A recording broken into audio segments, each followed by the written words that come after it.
LA, and yeah, we're gonna get to this. Me and Yaya just theorizing on the future of street dance and online in the digital world, how this is gonna all pan out. Just theories though, and possibly some business ideas that could disturb the matrix. But thanks, Grant. Appreciate it, brother.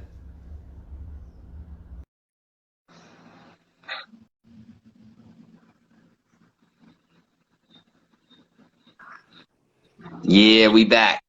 All right. So yeah, like what I was saying was like the future of this, how this quarantine kind of affects the dance world in the long term. Um, Sorry, I'm repositioning myself. it's yeah, get comfortable.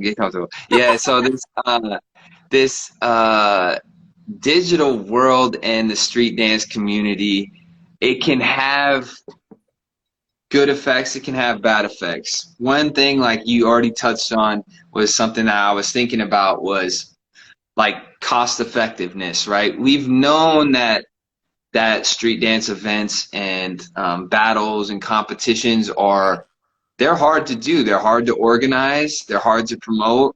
And you know, venues are expensive. Flights are expensive. Yeah, All this stuff is tapping into profits yeah, as far as an organizer is concerned. So then going forward, what's happening now is we're having online battles, which you already knocked out plane tickets, so now it's international. Anybody can enter. So the skill level is going to get raised up. Everybody's got a camera. So you knock out the venue costs, you knock out the airplane tickets. So organizers are already saving a bunch of money. And on top of that, if you look at uh, how hard it is to get sponsorship for actual physical competitions and events, it's difficult.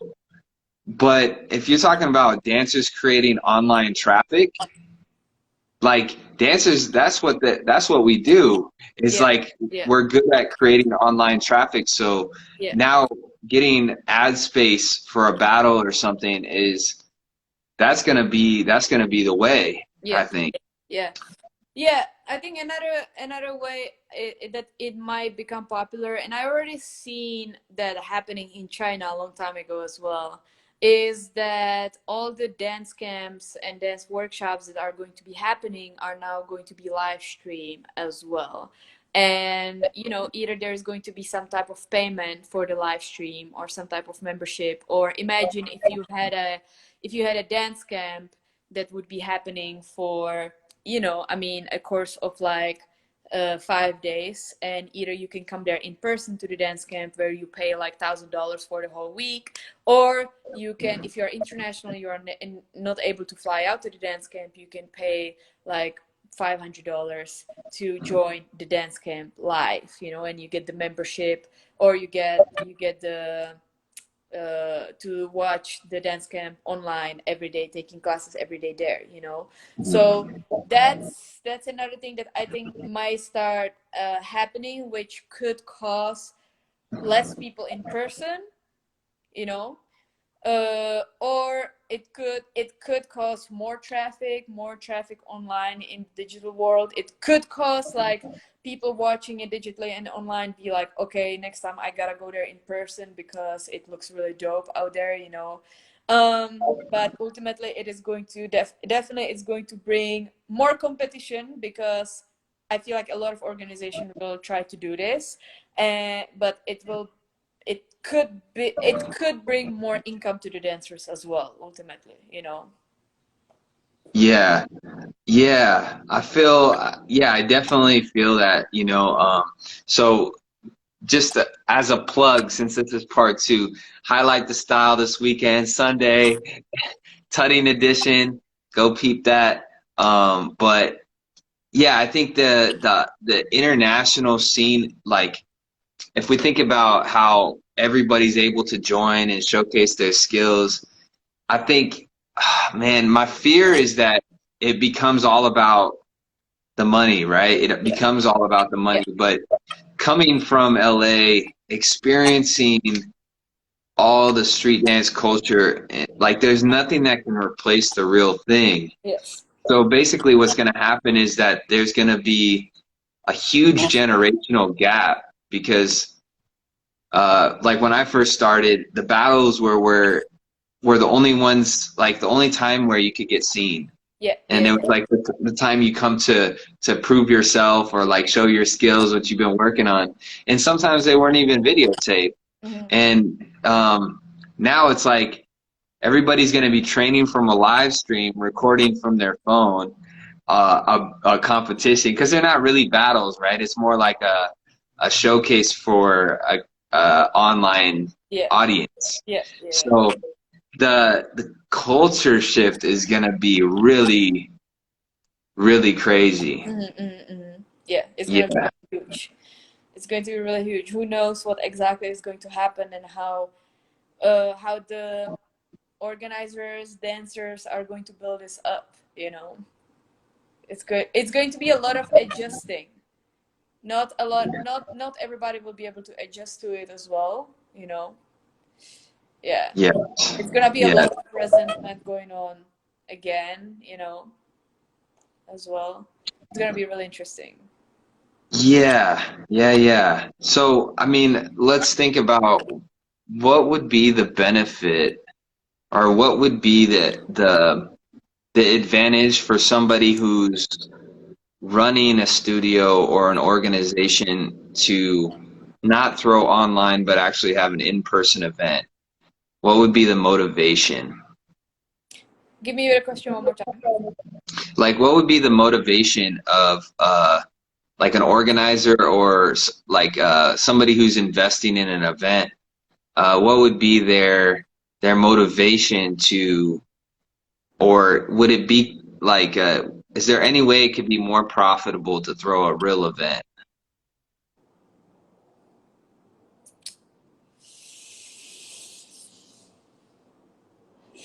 That's a hard question.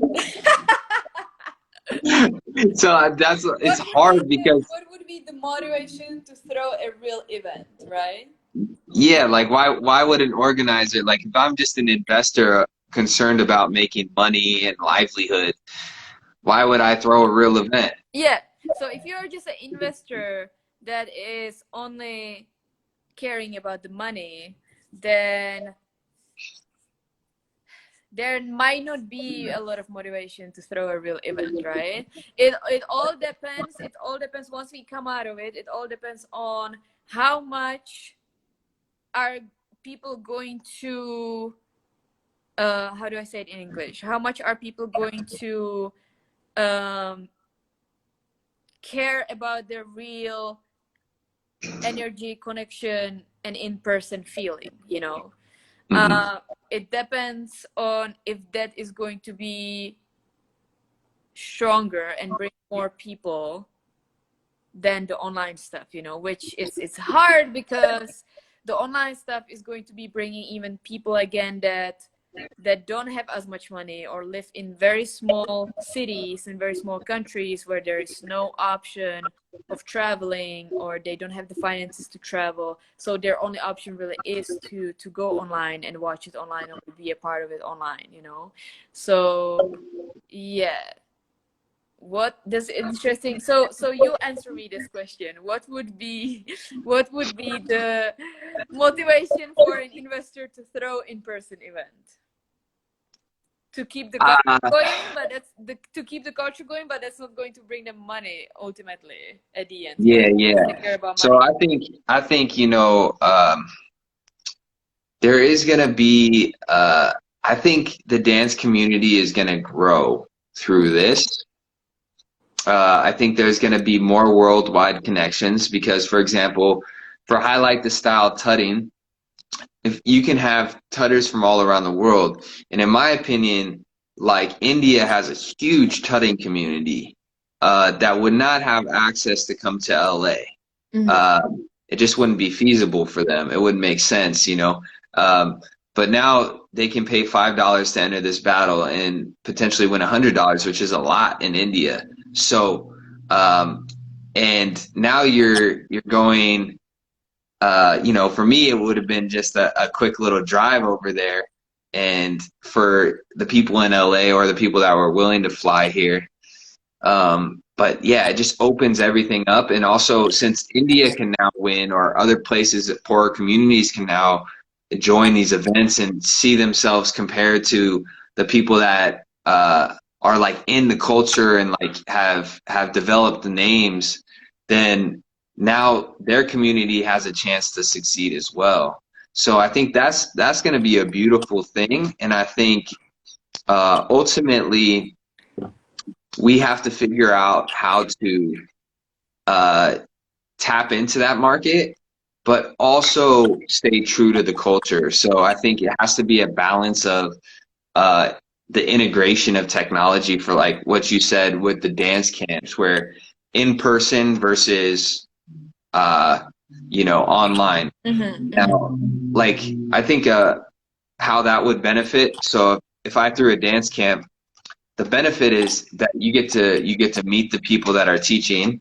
You get to develop a personal relationship, and it's the time you spend with them around the class that I think we all learn most from, because a culture is not just a move. It's not just a sequence of movements. It's not an aesthetic. Yeah. A culture is an experience of a collective of people. Yeah. So unless you're in contact with those people, you're not going to get the full essence. So I think that's the motivation, because that's the value of life. It's not the value of money. That's where life value comes into play. Happiness, community, connection. The online is just kind of halfway there. Yeah, I think it will ultimately grow the dance communities around the world way more as well, you know, because now, let's say, again, some of these dancers from smaller communities from different countries might have a opportunity to enter some competitions at some dance camps that might be in person and online as well, you know, and they might win some of these competitions, and next year they might, this is just examples, but they might get like fly out the next year, they might get really popular, or like, no, not popular, but known in their country, and that is going to help them to grow the community in their country as well, you know. And ultimately it could connect the dance community from the whole world more together, you know. Even for myself, I can see it, like, this was really interesting that I saw at the highlighted style waving battle. We have people for the waving from all over the world that I had no idea about. I didn't know, and I wouldn't have met them or seen them if I didn't organize this event, right? If the waving battle was in person in LA, we would have the LA community here, you know. But this way I was able to see all different faces and really freaking dope wavers from around the whole world that we are in touch right now, you know. And this really, this really connects the dance community more. I feel like this is really a positive side effect of this whole thing. Yeah. The online battles, I was just kind of like, I don't know about it, you know. But we've been recording clips of ourselves at home this whole time. You might as well just share. Exactly. Just turn on your freaking phone. Just turn it on. Yes, yeah, exactly. Yeah, and I feel like it's natural for humans first be like, I don't know, you know. Same with me. Like, actually, it was Mary who first came with the idea of like, okay, let's do the battle through Zoom, you know. And my first reaction was like, I don't know, you know. Yeah. You know. So I feel like that's like our natural reaction from when there is something unknown, you know, or something that we haven't tried yet. Yeah. I think the online system is a great way to get through the prelims. Yeah, for sure. Yeah, I think this is how maybe a good balance would be found, is that let's unite the world and like get everybody able to enter, and then we get to meet new people and that sort of stuff.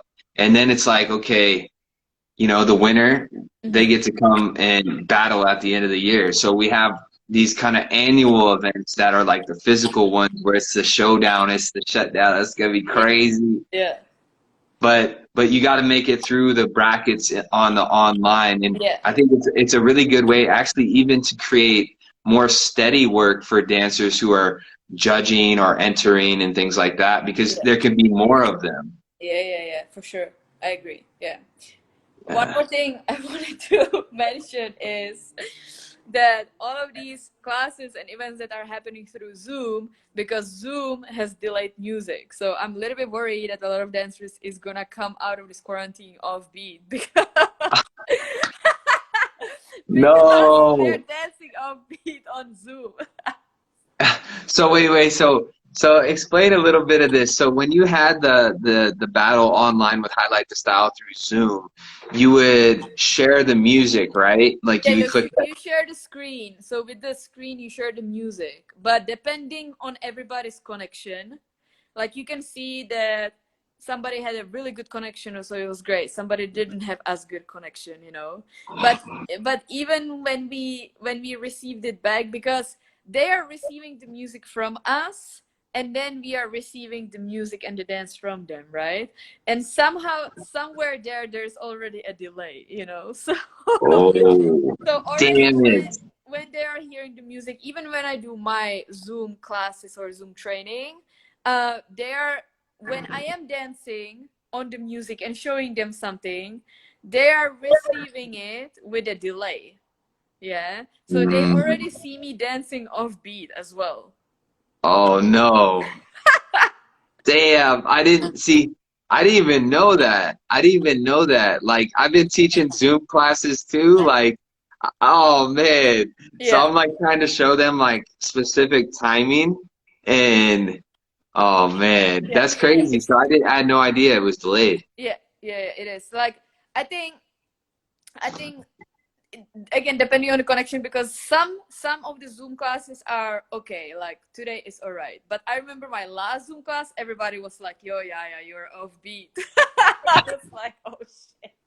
There's a delay. Oh shit. So yeah, the technology also is going to evolve this as well. Mhm. Uh, for example, like you know, I watch the stocks and stuff, and Zoom stock has been dropping a lot recently. Oh It's really? gone up and down, but it's dropped a lot recently because I think Facebook is coming out with a competitor. Ooh, Um, so okay. they have like a Facebook like messenger group thing that's happening. And you're gonna have things like Skype that's gonna be leveling up. You're gonna have the Google Chat, Mm. and they're all gonna be competing for major business as far as like people working from home. Ooh. So the technology is going to get better. And then with the invention of like 5G, I think, and like better Wi-Fi, it's going to be it's going to be a lot better. It's going to be a lot better. Mm. All you killed it off, yeah. Damn, you left me behind. I need my hard kombucha right now. I left you behind with the kombucha, man. Nah, so when do you predict this is gonna be over? Yeah, yeah. Give us some hope here. Give us some Give us hope. some prediction. So, well, they're saying that May 15 they're gonna start to open small businesses, right? I'm Um, a small business. They can open. They can open me. they can open me. Oh my god. So I think May 15 small businesses are gonna start to open, and then there's going to be a second wave of corona infections from opening it too early. So that's gonna happen. So that sounded good. Yeah, yeah. That's So not it's what I going wanted to so it's hear. going to close again. This is not what you wanted to hear, right? No. So it's going to close again, and hopefully the second time it will open, it's going to be a little bit better. We are going to build a stronger immunity system for it by that time, because we are all at home in quarantine eating good, right? Mhm. And True. yeah, and I feel like I really think that like big concert festivals industry is not going to start until 2021 alongside with traveling as well. I don't think traveling will be until 2021. I think maybe some small workshops like locally and stuff like that, or like in America, might happen in the fall. But yeah, besides that, like I don't see a big hope for it anytime soon. Yeah. Damn. Okay, I take back my question. Shit. No, okay, so my theory is Yeah. Tell us. Tell what is your theory? I wanna yeah, know. we'll be able to play this back in like a month or so Yeah. and see. Okay, so uh my guess is in June they will st they in June they will open Disneyland. Dang. Can you imagine how many people is going to be at Disneyland when they open it first? I don't know how many people would be. I mean, maybe, but I think people probably gonna be skeptical, you know. But I think Disneyland is gonna open up probably midway through June, and that is gonna be the kickstart. Like once you see Disneyland open, that's basically because I think Disney is losing so much money that like all their whole goal is going to be to develop a system where they can scan people quickly and safely and test people. And I think all the major corporations are investing in getting business operating again. And I think what's going to happen is they're going to develop a system, whether it's through like your phone or some sort of mass scanner that they can read your temperature, and then they'll be able to identify people that are sick, and then they can test them. Boom, quarantine. Boom. It's gonna be like bada bing, bada boom. Bada bing, Get this bada boom. economy, Okay, get so this do economy you going. think when Disney first opens, do you think they are going to have a limit to how many people can be inside of Disneyland? At first, yes. At first, I think they're going to be really cautious. I mean, the Disneylands in China are going to open up first, probably, because they're further along in the process. Uh, but you're gonna see major sporting events. I think are. I mean, I haven't seen news on this, but my guess is by the beginning of June, major sporting events are going to be going. Mid-May, some are going to start, but they're all going to be audience lists, like no audience. It's Mm-hmm. just going to be televised, and yeah, I mean the same thing that's happening in the dance world is happening in a major way in the normal world. Yeah, So yeah, every company is thinking about what is actually physically essential. yeah, Um, can Disney produce something where you actually don't have to show up to the park? yeah, Nah, people want that. People yeah, are always gonna want that. yeah, yeah, exactly. Yeah. That's true. Yeah. So Netflix and stuff is only gonna cut it so far, but I think at the end of the day, people want physical experiences. If we're only experiencing things through our eyes and our ears, but there's no touch, there's no like, we're still missing our senses. Virtual world. Yeah, the virtual world is only gonna, it there will be more of it, but it will not replace this sense here or this sense Yeah. here. Or have you read Ready Player One, the book? No, I haven't. I Yeah. haven't. Yeah, yeah, I mean, the movie is cool, okay, but can't touch the book. It cannot touch the book, right?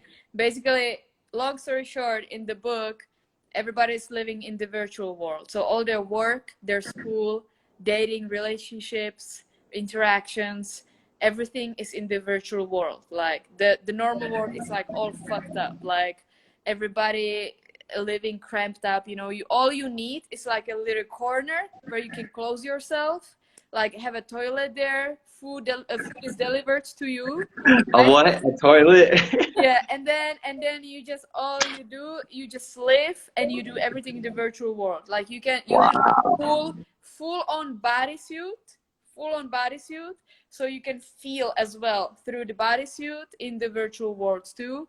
And in the virtual world, you are going like you build yourself that you can look however you want to, Uh, and you can go from planet to planet. You're in the imaginary world. You go to school there, go to work there, you get your education there, you make your money there, right?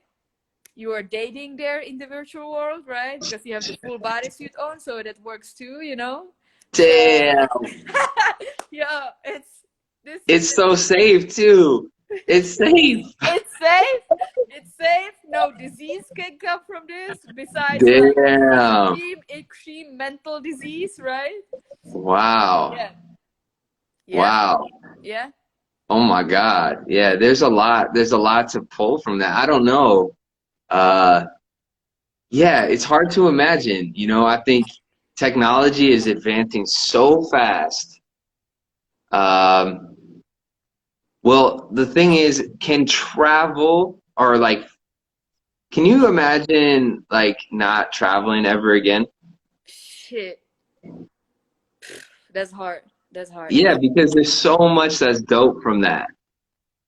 Yeah. There's like the food, the people. Yeah. Like when you were saying Brazil's your favorite country, it was like, yeah, like because you knew people there, like your first teachers were there, like that's what makes a place is the people. Um, and no matter how much I'm doing these IG lives from my living room, uh, it's still like I'm interviewing my favorite people, and I still need to see y'all at some point. Yeah. Yeah. I agree. Yeah. Yeah. Yeah. So it's cool, but it's only cool because it's temporary. Yeah. You know, it's crazy too because like there was a thought in my mind throughout the years where I was like, oh, I will never be out of work because I can always work in any country I want, right? So it's Mm. like there's going to be problem in one country, I can go to another one and just work there, just teach there and have dancing there, And then I was thinking like, oh, there's never going to be a time where the whole world is going to shut down, and I will not have work anywhere, right? And here we are. Ready Player One is coming. It's coming. Damn. Damn. Yeah, Devious said, do you miss being roomies? Do you miss one? Being roomies. Be rubies? Be Or roomies. Like roomies? Do you miss be roomies? Yes, yes, DVS. you need to put like a sleeping bag in the corner for me. That was a good time. That was a good time. A lot of jokes, a lot of memories. Yeah, the Chatsworth house. I still miss that house. Yeah, yeah, You yeah. know, the place you live now is actually like it has a certain feel to it, like a little bit like Chatsworth. It's the wood. I think it's the wood, yeah, because the Chatsworth house has a lot Yeah, of wood inside and stuff. Yeah, it has kind of the feel to it too. I agree. Yeah, it's the wood and the high ceilings yeah, too. yeah. I agree. Yeah, Yeah. that's what it is. Yeah, Yo, we had a lot of shout parties. out to Diesel because he was my first inspiration to eating healthier and better. When I still ate Oh, cheese and corn and pork, those were my favorite three things to eat. oh man. Wait, what was it? What was it? It was Cheese, corn, and pork. Yeah. Bacon. Bacon, cheese, and corn. Oh my goodness. Yeah, I remember you would like, like some of your Czech friends would come over, you would make that potato dish too. And I would look at the stuff you're making, I was like, dang, Yaya, like, do you know what's in this? You know what's in this, Yaya? I was like, dang, you really like you cooking like my mom right now. You know we got the internet, right? We can read about ingredients and shit, right? Like you don't have to cook with like World War II food. Like Yo, you would never expect I'm gonna be eating this way now from what I was eating before. Well, I don't know. Yeah, I think it was only a matter of time, honestly. Yeah, because you're always learning and growing. It was just like, uh, yeah, I don't know. It didn't click till later though, until like I moved off to China, and then it was probably what, like a year after that, maybe. Yeah. Yeah. Um, Yeah, I feel so, but like for sure, I remember like at a time when I was watching you cook or what you eat, like I might have been making jokes and stuff like that out of it, right? But later, it was like a year and a half later, I was like, dang, he was right. Like, it just stuck. It stuck in my unconsciousness, and then it slowly creeped into the consciousness, and then I was like, okay, he was right. Yeah. well, yeah, it was. I think maybe you started to eat it, and then you were like, oh shit, I feel way better, Yeah. or I something like remember that. first I became vegetarian. Yeah. First I became vegetarian and I ate a lot of eggs like you. Yep. At the beginning, yeah. Yeah. And yeah, it's just definitely you are my first inspiration to go to go that way. Yeah, for sure. Crazy, crazy. That's so crazy. Yeah. Now you're influencing tons of people. So the spider web, Yes, it's definitely. just like it just spreads out, you never know what clicks with people. And it's also cool to see that like um with learning uh you never know when you're gonna learn something, or from who. It's just we can always learn from people, and I think what gets in the way of a lot of us is that like sometimes we have like a hierarchy of like, okay, I'm at this level and this person's at this level in life, and how am I gonna learn something from them, And I think that's the real important part, is to realize that we're all at like different places in our journey, and we can learn from anybody at any time. We just Yes. have to have openness to that, and like I think it comes from humility too. Yes, I agree. Yeah. Yeah, and that's why, like, for me, when people like will say, um, "Oh, you're so dope at dance or whatever," and I'll be like, yeah, but like I'm only halfway responsible for that, like it's also all the people that, inspired me and like Exactly. surround myself with, and also the people that had the openness to share, I'm Exactly. only responsible for the showing up and like be willing to sweat. Exactly. Be willing to sweat, have the discipline, and have the commitment to learn it, like same. It's always really important to give the credit where it's supposed to be. Yeah, that's a huge part of the culture. Like I just got off interview with Playboy Sticks, and Hmm. he's kind of like the Bay Area historian when it comes to like Oakland Boogaloo and like the origins of popping and that sort of stuff. So, um, yeah, paying homage to like the people that made this possible is Exactly. always that's a huge part of this culture, and I think it's slightly getting lost in the internet world Yeah. I because agree. we can just watch videos, Instagram, TikTok, YouTube, and we can just like copy what we see, but we have no idea where it came from, and uh, that's where the history gets lost. Yeah, I agree completely, for sure. Yeah. So we And have to figure also we have to figure out a way. with the digital world, there's so many options out there right now, and how do you choose if you are unexperienced, how do you choose the right option, how do you choose what to follow, that's also a hard thing to decide. Yeah. Yeah, figuring. I think that's one of the biggest skills we can have in this day and age, Hmm. is to be able to critically analyze and understand and break apart what is worth following, and how do we like sift through all this information and figure out what's actually like solid. um Yeah.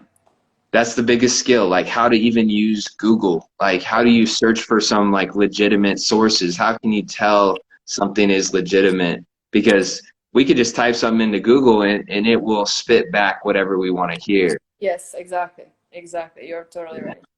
Yeah, so I think that's something we got to figure out, and we got to figure out how we can pass down the history through the internet. Because sometimes it's just a space for like, oh, like I post a video of me getting down, or I post or we battle online or do a competition, but yeah, but there's no space for someone to ask question like how or where did you learn that? Yeah, exactly. I totally agree. Yeah. Sometimes too many options can hurt instead of help. Yeah. Yeah, 100%. Yeah. Yeah. Well, I think we covered a lot, yeah. I think we went through a lot of theories. We didn't touch. Oh, Smokey, I'm really that boring, huh? Shit, not amused. Not amused. Not amused. Dang, I think he left us during the almond flour convo. That's where I lost him. He said it only took 30 seconds of that, Yeah. Well, yeah, thank you for your time as always. I'm looking forward to those Crump classes and dropping this weekend. Bam, let's go. woo! Okay, we got a lot going on this weekend. So we got Yaya's Crump classes dropping. We got Highlight the Style Tut Edition Sunday. And do you have to do anything to register for that or what? Yeah, what's going on? Write email to highlightthestyle@gmail.com. Make sure you spell the email correctly and make sure you check your spam. Check your spam. Yeah. That's right. And yeah, so that's starting at 12 p.m. Pacific time. Yes, correct. Bam. Okay, cool. Yeah, I'll be tuning in for sure. Hey, all right. Go. All right. I'll see you soon, Yaya. Thank you. Adios. Bye. Bye.